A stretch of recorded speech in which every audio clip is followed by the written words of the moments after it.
Why Lewis Hamilton's Mercedes is behind Ferrari in F1 testing revealed. Each team has been putting their new vehicles to the test at the circuits of Barcelona, Catalonia ahead of the new campaign. Enters the season with a huge target on his back, having handily won the 2017-18 championship. Hamilton tested out his new Mercedes early on Tuesday morning, familiarizing himself with the car, which he hopes to win his 6th World Drivers' Championship with.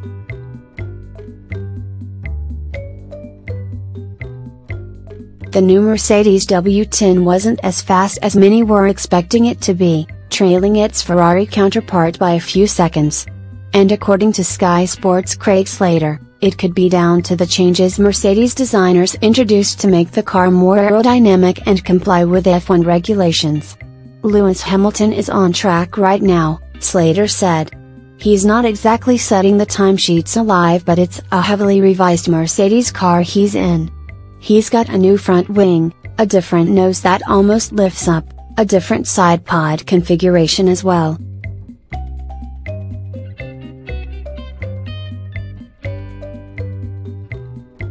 That's had an aerodynamic upgrade. It looks more planted going round the more twisted part of the circuit here in Catalonia. The car looks pretty good indeed. The new season gets underway on March 17th, with the Australian Grand Prix kicking off proceedings. All eyes will be on Hamilton come race day, but he insists he's not feeling the heat ahead of his 11th season.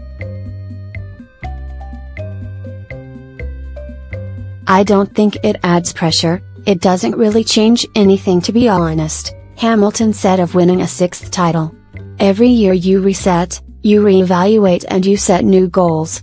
That is the same for all of us when you come to a new year. You set new heights and new targets. So it is pretty much the same as in recent years, where we are out there to work cohesively and extract absolutely everything from ourselves as team and the car."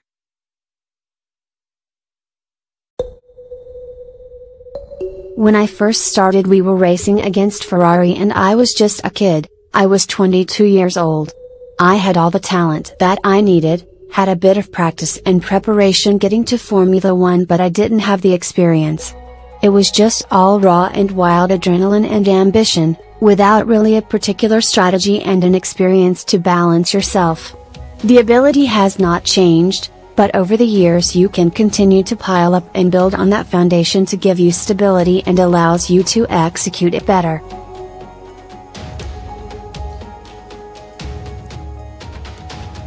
Next news: Verstappen. It's not about lap times. Though his teammate gave a glimpse of Red Bull's hand on Tuesday, Max Verstappen insists that testing is not the place for fast lap times.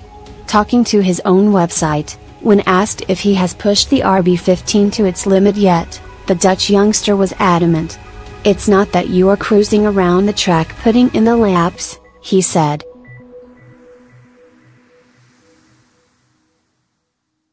"During qualifying, you take it to the limit to get the best out of it. But now I watch the limit so I am able to put in the laps," he continued. "If you have damage, you lose a minimum of 1 or 2 hours, and that's not what you want as well. It's also not about the lap times. With that in mind, not to mention the nature of the Barcelona track and other aspects, such as temperatures, he insists that it is wrong to start making comparisons to Mercedes and Ferrari at this stage."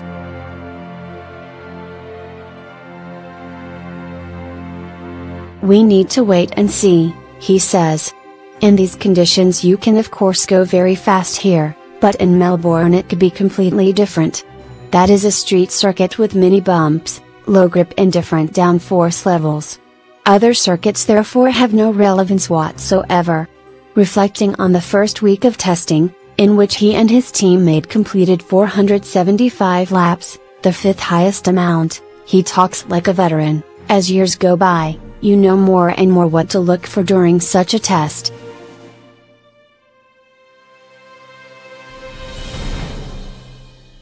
"It's about lap times.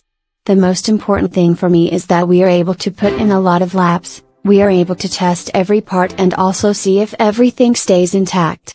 It also doesn't matter if you're running with a heavy fuel load or not," he continues, "because you are quite quickly able to see where things can be improved.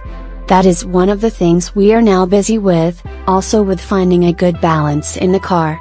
Unfortunately, with the new wings it is not that easy to get that sorted out. Besides that, I also focus on myself.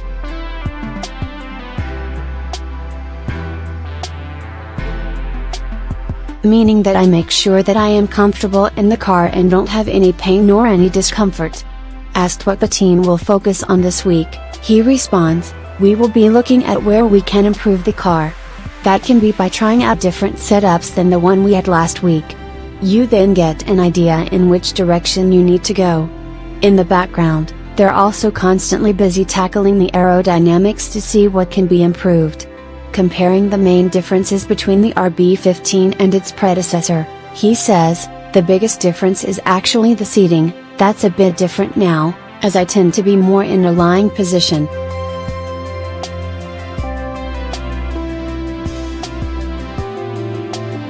The wing also is of course a bit more sensitive, because it's slightly less optimal for the airflow to the rear. Apart from that, there are only some minor things. And the Honda engine. Yes, it's much nicer, he says. Everything runs a bit smoother. It's maybe not obvious from the outside, but I don't notice anything while I'm driving. Having mentioned the new wings a couple of times, he is asked about drivability.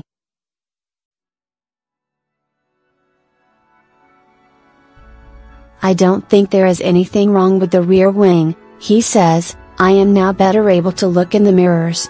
It actually looks a bit more butch now. The front wing on the other hand, is a bit too clean. I do like a more smaller front wing, like the cars in 2007 and 2008 had, as opposed to such a broad one."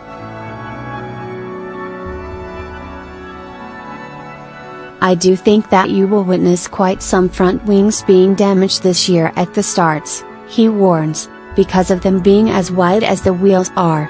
In the $64,000 question in terms of whether those new rules will aid overtaking. When asked if they will lead to more overtaking, the youngster is adamant. "When I am trailing someone, I still have a lot of turbulence, and when you look at the lap times, you see that we are still going tremendously fast again as we normally did."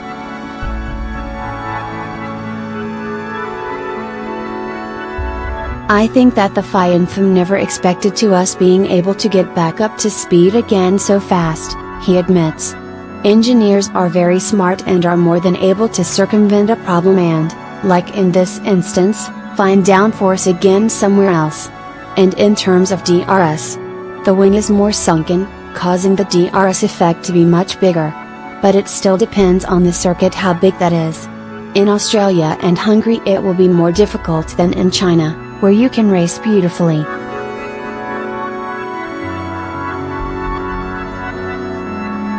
Next news: Hamilton sends out a worrying warning to rivals. Whatever one thinks of Sebastian Vettel's various issues in the latter stages of the 2018 season, one cannot help but be impressed by the remorseless approach of his title rival Lewis Hamilton, who, much like Michael Schumacher in the early 2000s, allowed nothing to distract him from his objective and actually appeared to gain impetus from his rival's failures and weaknesses.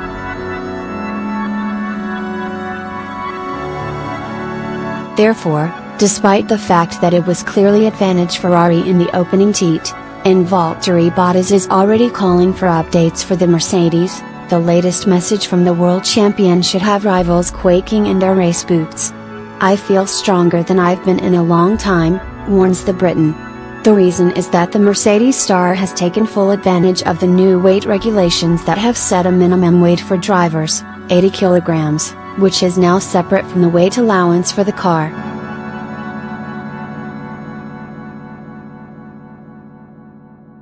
As a result, those drivers at the bigger end of the scale have been able to cut back on their extreme diets and start bulking up, building more muscle mass. "I'm still within the limit, so I'm good," Hamilton told reporters. "Every year when you get back into training it's painful. But trying different methods, I worked with several different people for once, to try different things throughout the weeks was exciting.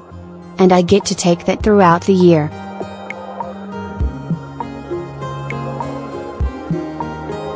Deep-rooted, core-wise, I feel stronger than I've been in a long time. Body fat is going down, which is great, and you target more defined, more efficient muscle," he continued.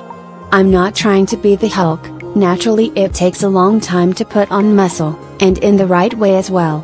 It's just been great to eat as much as I want to, and bigger portions.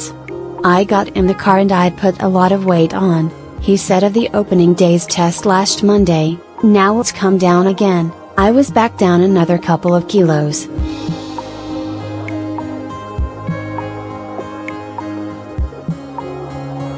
"That will fluctuate over the next weeks.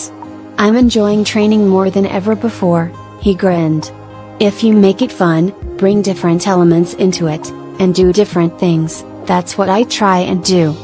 Up to now, we have had to be a certain weight, each of us drivers, and it is not particularly great," he said of the previous rule whereby the driver's weight was included in the overall weight of the car, something which severely penalized the bigger drivers.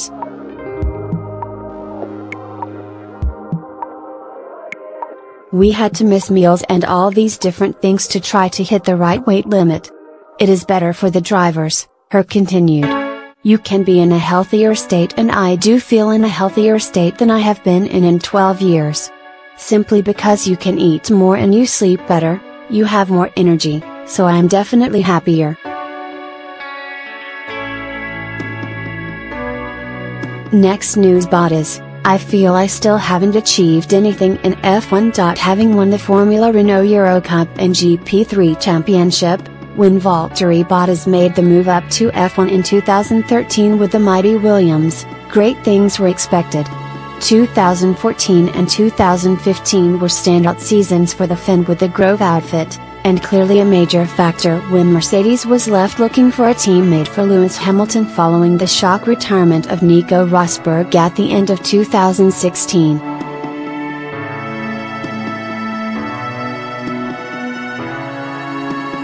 While his debut season proved the German outfit, and previously Frank Williams had made a good choice, an altogether mixed season in 2018, left many wondering where it had all gone wrong.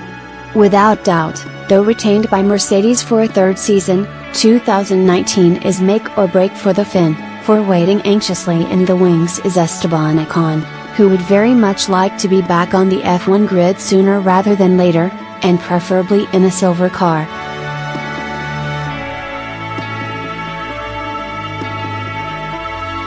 And then there's George Russell.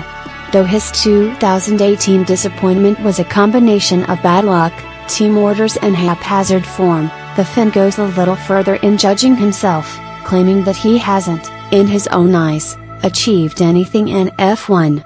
"I still haven't achieved anything in Formula 1, so for myself I still have a lot to achieve," he told reporters.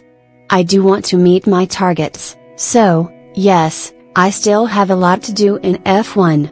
I feel like I have nothing to prove for anybody else, except me," he continued.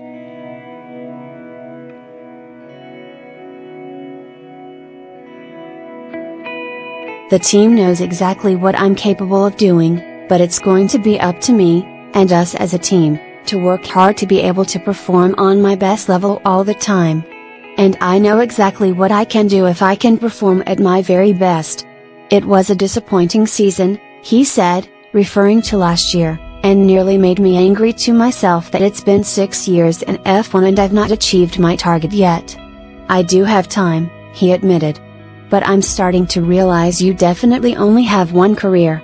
I don't want to be in a situation again that I feel like that I start to question myself, if I could have done something better. I just want to make sure this year one do everything I can to achieve those targets. I'm willing to do whatever it takes to achieve those," he insisted.